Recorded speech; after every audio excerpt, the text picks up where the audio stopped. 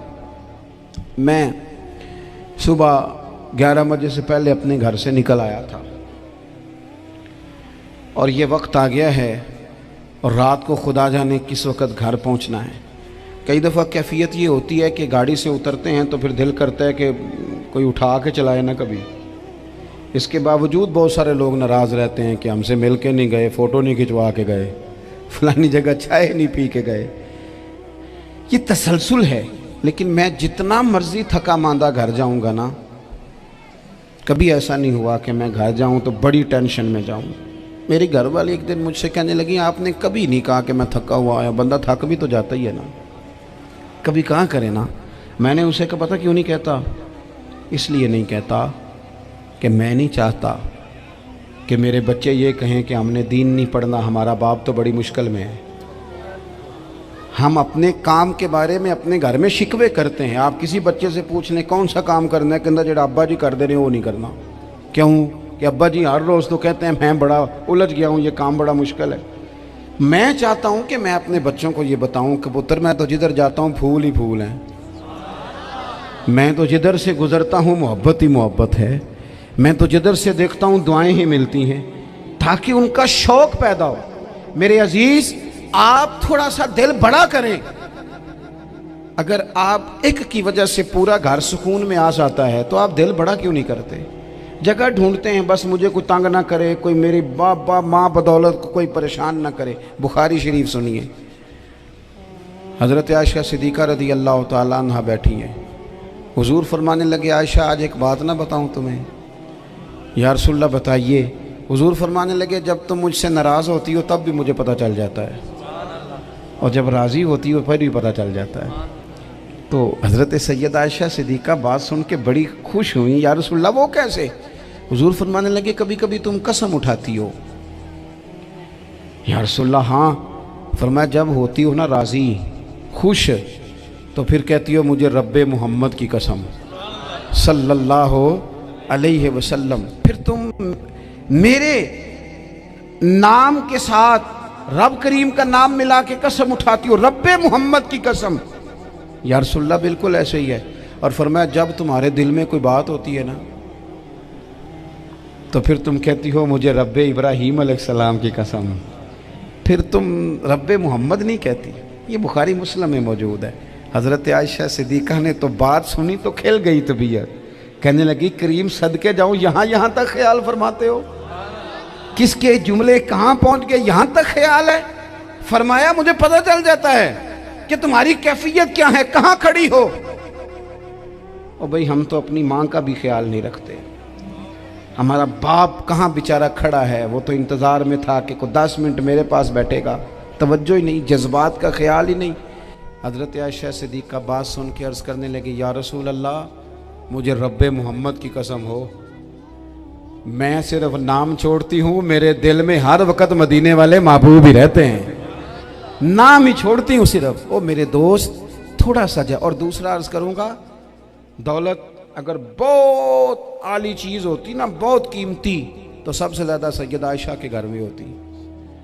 اگر پیسوں سے ہی سو کھاتا تو پیسے سب سے زیادہ حضرت فاطمہ الزہرا کے کاشانہ نور میں ہوتے. او میرے بھائیوں سونا وقت محبتوں سے گزارا جا سکتا ہے. او بھائی میں نے تو اپنے گھر میں یہ دیکھا کہ میرے والد صاحب گرمی آتی تو فرماتے او لو بھائی تانوں پرواہ نہیں، میں تواڈے پڑھولے چ دانے پا دیتے نے تے تواڈی ماں نے مرتبان چ اچار پا دیتا ہے. لو اب تمہیں کہیں جانے کی ضرورت نہیں پڑے گی. اس پہ بھی وقت بڑا اچھا گزرتا تھا، اس پہ بھی ٹائم بڑا اچھا. 6 کھانے کھا کے بچے نخرے کر رہے ہیں. میں نے اپنے والد صاحب سے ایک دن کہا میں کہ ابا جی تانوں پسند کی ہے؟ فرمان لگے پتر جے تے لگی ہوئے بھوک پھر تے ہر شے، اور اگر بھوک نہ ہو تو پھر نخرے نخرے ہیں، پھر کیا پسند ہونا ہے.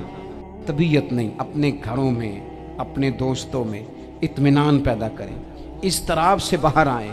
اور ایک بات اور عرض کرنی ہے، یاد رکھنا تقریر باہر چلتی ہے، گھر میں نہیں چلتی. گھر میں عمل چلتا ہے. گھر جا کے آپ لیکچر دینا نماز پڑھا کرو، نماز پڑھا کرو، نماز پڑھا کرو، نماز پڑھا کرو، تو کوئی نہیں پڑھتے گھر والے. آپ گھر میں نماز خود شروع کر دیں. نبی پاک صلی اللہ علیہ وسلم نے فرمایا گھروں کو قبرستان نہ بناؤ، کچھ نفلی نمازیں گھر میں بھی پڑھا کرو. اللہ کے پیارے رسول صلی اللہ علیہ وسلم کا گھر مسجد نبی کے بالکل ساتھ ہے. دروازہ حضور کے گھر کا مسجد میں کھلتا تھا. لیکن نبی کریم صلی اللہ علیہ وسلم کیا کرتے تھے؟ حضرت عائشہ صدیقہ فرماتی ہیں تہجد کی نماز گھر میں پڑھا کرتے تھے. گھر میں حضور تہجد کی نماز پڑھتے. اگرچہ گھر میں دشواری تھی،